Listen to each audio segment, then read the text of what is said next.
espíritos amigos encarnados e desencarnados para mais um encontro com o Evangelho.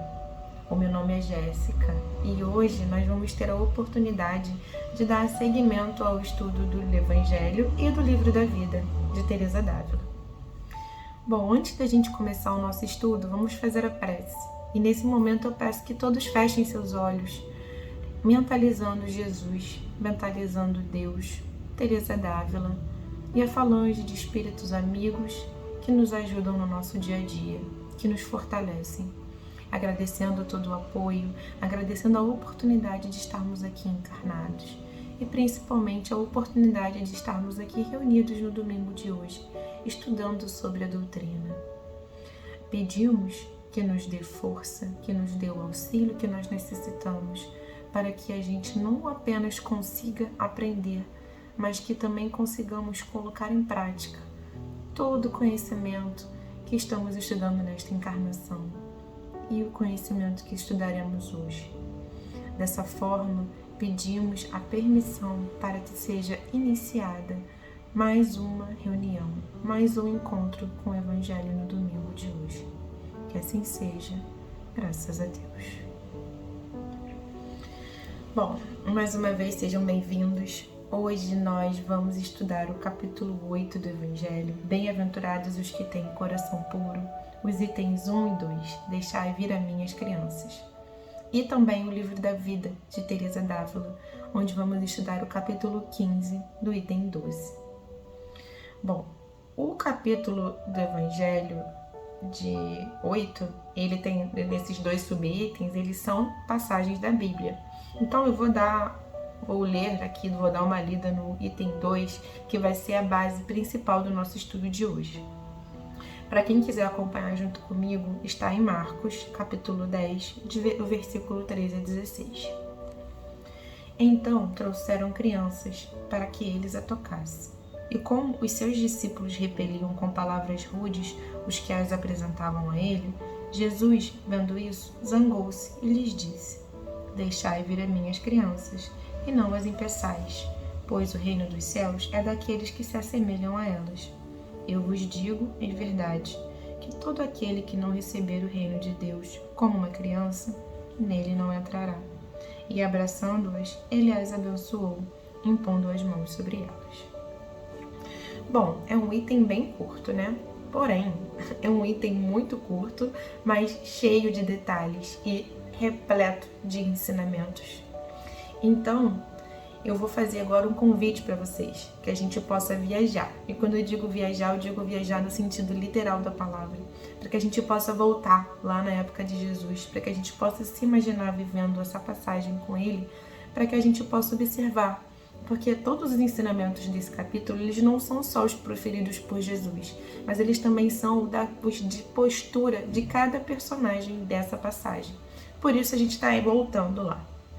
Bom, vamos começar. Imagina só viver naquela época de Jesus, né? As tarefas dele tinham acabado de se tornar públicas. Então, as pessoas estavam aqui, curiosas, precisando de auxílio, precisando de cura, precisando de ensinamentos. Então, multidões e multidões cercavam Jesus naquela época, por onde quer que ele fosse. E é muito perceptível isso no Evangelho, que a gente estuda passagens durante todo o Evangelho de espíritos, de amigos, de pessoas que iam em busca de Jesus por alguma necessidade.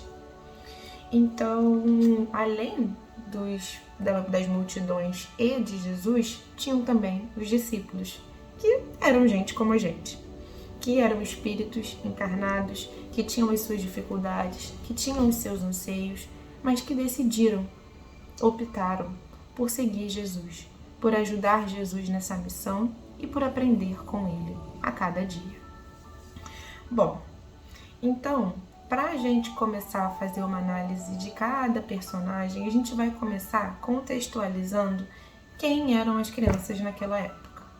Nós, espíritas, sabemos que as crianças, elas são espíritos recém-encarnados. São espíritos que trazem consigo uma bagagem, que trazem consigo uma trajetória e que têm um planejamento reencarnatório para esta encarnação. Então, e que agora, né, nesse momento, estão vivendo o seu estágio de infância. E o que é o estágio de infância? É um estágio onde os espíritos precisam serem cuidados, eles precisam de mãos para serem ajudados, eles precisam ser alimentados, eles precisam ser vestidos, porque estão numa fase vulnerável, numa fase indefesa, numa fase de extrema fragilidade. Então, se hoje em dia as crianças já são bem indefesas, mesmo com todo esse avanço tecnológico, não só na medicina, como na educação, na higiene, imagina 2000 anos atrás. As crianças eram muito frágeis. E o que é muito interessante logo no início dessa passagem é a maneira com que a passagem está conjugada, né?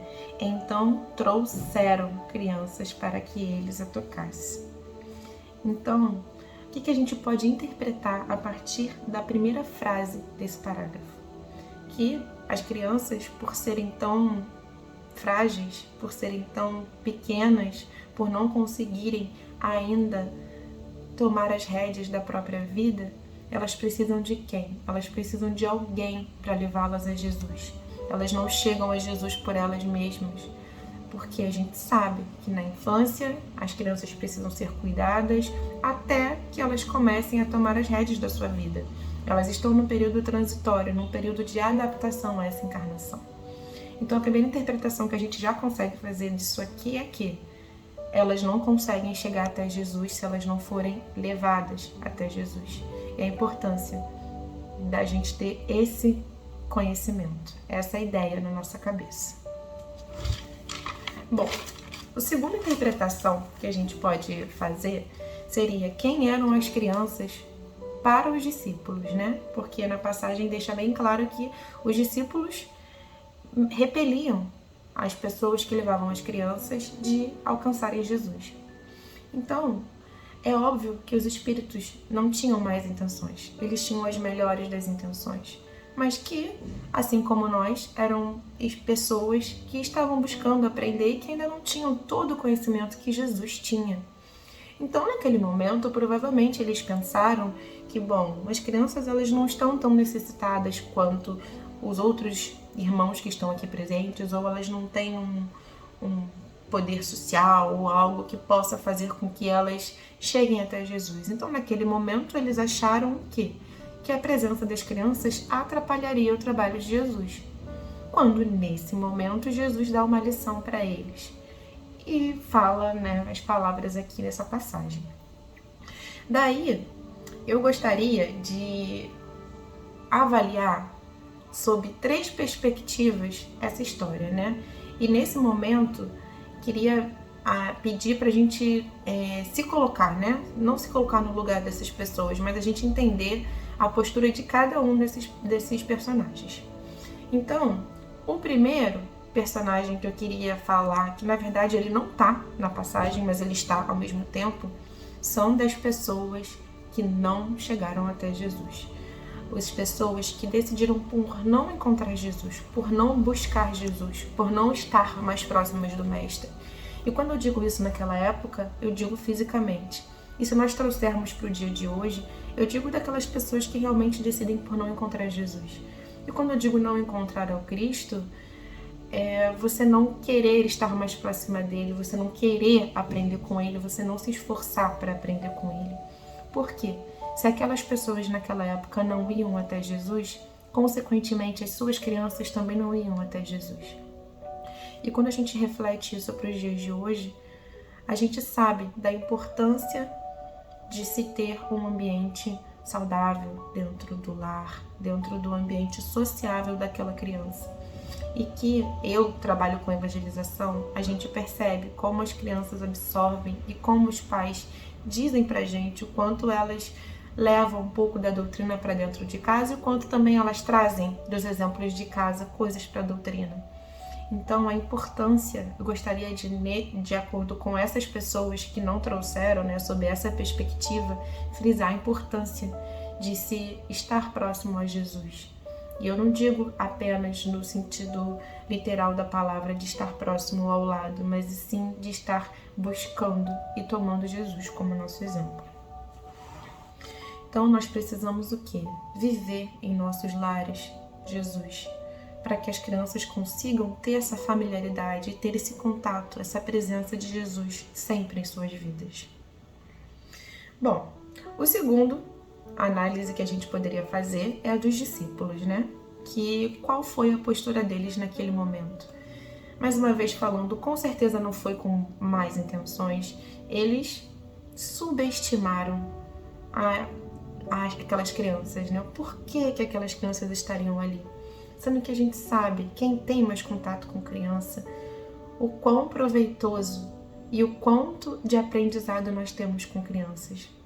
Eu vou contar uma história rápida sobre que eu já ouvi, um depoimento nas redes sociais de uma menina falando que ela estava passando por alguns problemas e tudo, e que a mãe dela, com sua sabedoria de mãe, claro, falou com ela: olha só, Carol, o nome dela era Carol, Carol, você tem que olhar para sua filha e perceber o quanto ela te ensina.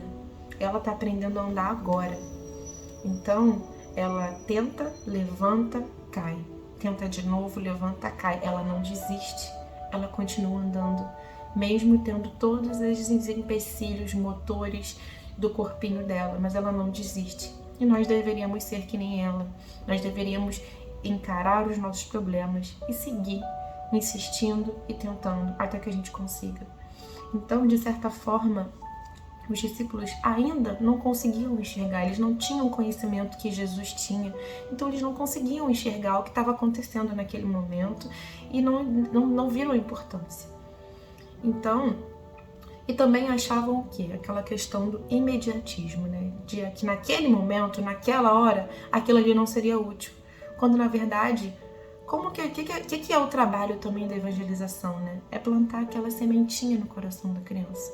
É você saber que o trabalho de Jesus, que chegar ao reino de Deus, é algo que demanda tempo e que não vai ser de um dia para o outro. E que aquele encontro com Jesus, sim, seria proveitoso para elas. Talvez não tão naquele momento, mas em algum momento da vida delas. Então, que a gente consiga, a partir desse exemplo dos discípulos, entender que todos nós somos, como os discípulos, pessoas que talvez não estejamos preparadas para encarar alguma situação e entender como Jesus entenderia, mas que sim, nós estaremos abertos a reconhecer e a ver e a aprender com os ensinamentos de Jesus. E também de não sermos tão imediatistas e entendermos que tudo leva o seu tempo, tudo tem o seu tempo.